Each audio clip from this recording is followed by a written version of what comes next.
Hey guys, myself Neeta Gupta from NLS Bangalore. In this session, I am taking up current affairs and related concepts on Indian polity.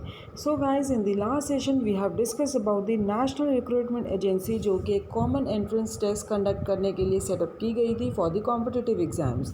Then we have discussed about the enemy properties. तो enemy property क्या है? जो properties जो लोग पाकिस्तान में migrate हो गए हैं, वहाँ की सिटीजनशिप ले लिया, चाइना की सिटीजनशिप ले ली है और प्रॉपर्टीज़ अपने इंडिया में छोड़ गए, that is the enemy properties. Is it clear? So ये क्या है, ये जो एनमी प्रॉपर्टीज़ एक्ट 1968 में बना था, उसमें ये उन प्रॉपर्टीज़ और उनके कस्टोडियंस की पावर है उनकी लिस्ट यहाँ पे दी गई थी. लेकिन 2017 में ये एक्ट अमेंड हो गया. नाउ दे इंश्योर कि जो सक्सेसर्स हैं, जो लोग इन पाकिस्तान और चाइना में माइग्रेट हो गए हैं, वहाँ की सिटीजनशिप ले लिया है, उनके जो सक्सेसर्स हैं they can not claim over the property left behind in India. So centre ने ये बोला था कि स्टेट गवर्नमेंट को डायरेक्ट किया जो प्रॉपर्टीज़ यहाँ पे एनिमी प्रॉपर्टीज़ हैं उनको पब्लिक यूज़ के लिए लिया जाए. Is it clear? Next is स्वच्छ सर्वेक्षण awards. Now by the name itself it is clear that these are the awards for the cleanliness. स्वच्छ सर्वेक्षण अवार्ड्स. तो रिसेंटली जो प्रेसिडेंट रामनाथ कोविंद हैं, उन्होंने स्वच्छ सर्वेक्षण अवार्ड्स 2019 दिए, प्रेजेंट किए थे.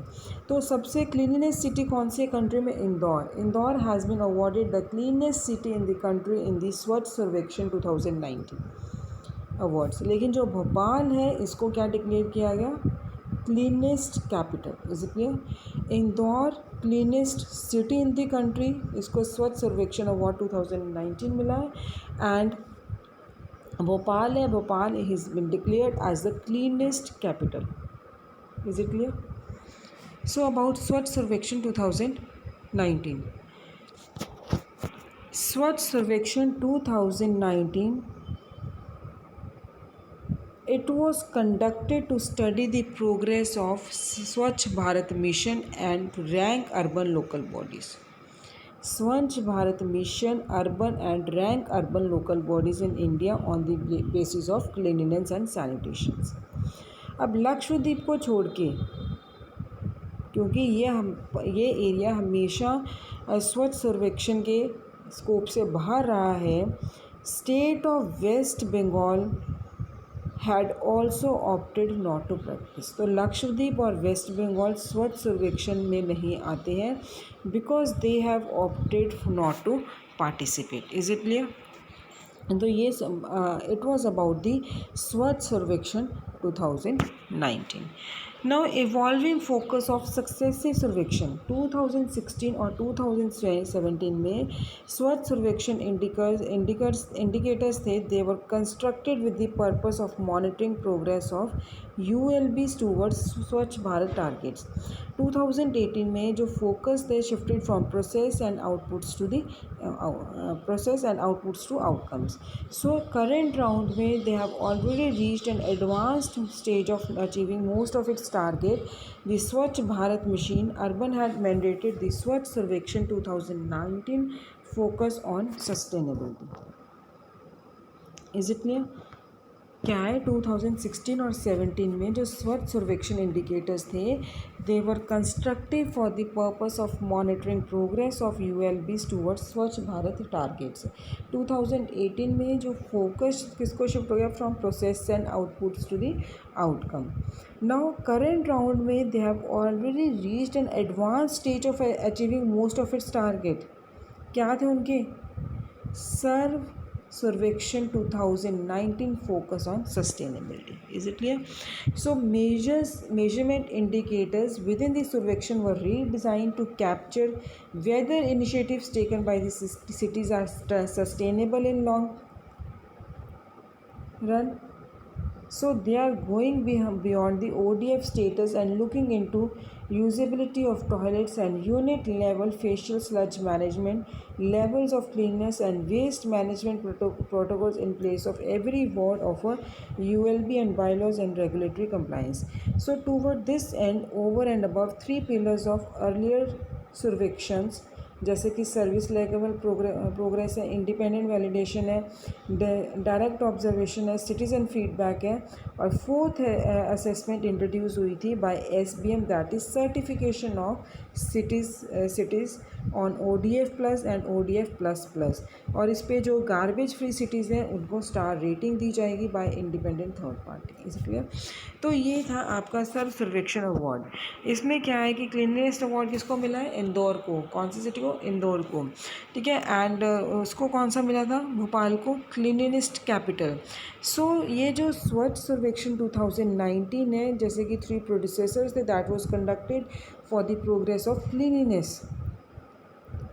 लक्षद्वीप और वेस्ट बंगाल इनके स्कोप से हमेशा बाहर रहे हैं। 2016-17 में जो स्वच्छ सर्वेक्षण इंडिकेटर्स थे, they were constructed with the purpose of monitoring progress of ULBs towards Swachh Bharat target. तो इन शॉर्ट इसका क्या है कि ये अवार्ड किस लिए दिया जाता है आप लोग को? ये अवार्ड दिया जाता है ताकि there must be cleanliness in the country. Is it clear? Next is 6th schedule of the constitution. So जो 6th schedule of the constitution, it is very very important topic. तो इसमें जैसे मैंने आपको पहले भी अपने प्रीवियस लेक्चर्स में भी बताया regarding there, we have 12 schedules under Indian constitution. So one of the schedule is 6th schedule, जिसमें किसके बारे में बात किया गया है? For the administration of tribal areas. So tribal areas हैं under 6th schedule of the constitution, they have exempted from the application of citizenship amendment act 2019। ये भी हम डिस्कस कर चुके हैं कि जो ट्राइबल एरियाज़ हैं 6th शेड्यूल के under, they are not covered under citizenship amendment act 2019। Even recently ये प्रपोजल भी आया है कि इनको भी ऐड किया जाए सिटीजनशिप अमेंडमेंट एक्ट 2019 के under. So national commission for schedule tribe, इन्होंने रिकमेंड किया था national commission for schedule tribes, they have recently recommended tribal area status for Ladakh under the 6th schedule of the constitution. Is it clear? They have recently recommended tribal area status of Ladakh under the 6th schedule of the Constitution. Now 6th schedule क्या है? So if we talk about 6th schedule, under Article 244 Clause 2, it provides for the ADC, Autonomous District Councils in an autonomous district, and regional councils for autonomous regions according to the host of legislative, executive and judicial power to these autonomous bodies. So it applies to the certain tribal areas of state of Assam, Meghalaya, Tripura and Mizoram. Is it clear? So what are the powers of governor in relation to 6th schedule? जो governor है इनके पास क्या power है? To annul और suspend any act और resolution of a district और regional council which he finds likely to endanger the safety of India और in prejudicial to the public order. Is it clear? So governor, he can suspend the council and exercise all the powers vested in the council. जो council में जितने भी powers waste हैं, जो भी वो कर रहे हैं, वो सस्पेंड भी कर सकते हैं, एक्सरसाइज भी कर सकते हैं। सो गवर्नर है he has to place and some order before the state legislature. जितनी जल्दी हो सके उतनी जल्दी उन्हें स्टेट लेजिस्लेचर के सामने ये ऑर्डर रखना है। एंड अगर ऑर्डर रिवोक नहीं किया लेजिस्लेचर ने, it will continue up to 12 months. ठीक है, कितने मंथ्स के लिए रहेगा? 12 months from the date on which it was made. Next is the governor has a power to appoint a commission at any point of time to examine and report on any matter relating to administration of autonomous districts and regions in the state, and may appoint a commission to inquire into and report on the administration of autonomous districts and autonomous regions. Lastly governor है, उसके पास power है to dissolve a district और regional council with the recommendation of such a commission. Is it clear? Governor के पास power है कि वो district या regional council को डिसॉल्व कर सकते हैं with the recommendation of such a commission. So ये आपका टॉपिक था regarding the 6th schedule of the constitution. It talks about the administration of tribal areas. ठीक है, ट्राइबल एरियाज़ के एडमिनिस्ट्रेशन के बारे में बात कर रही हैं। जो हमारी नेशनल कमीशन, और ये सिटीजनशिप अमेंडमेंट एक्ट के अंडर नहीं आ रहे हैं।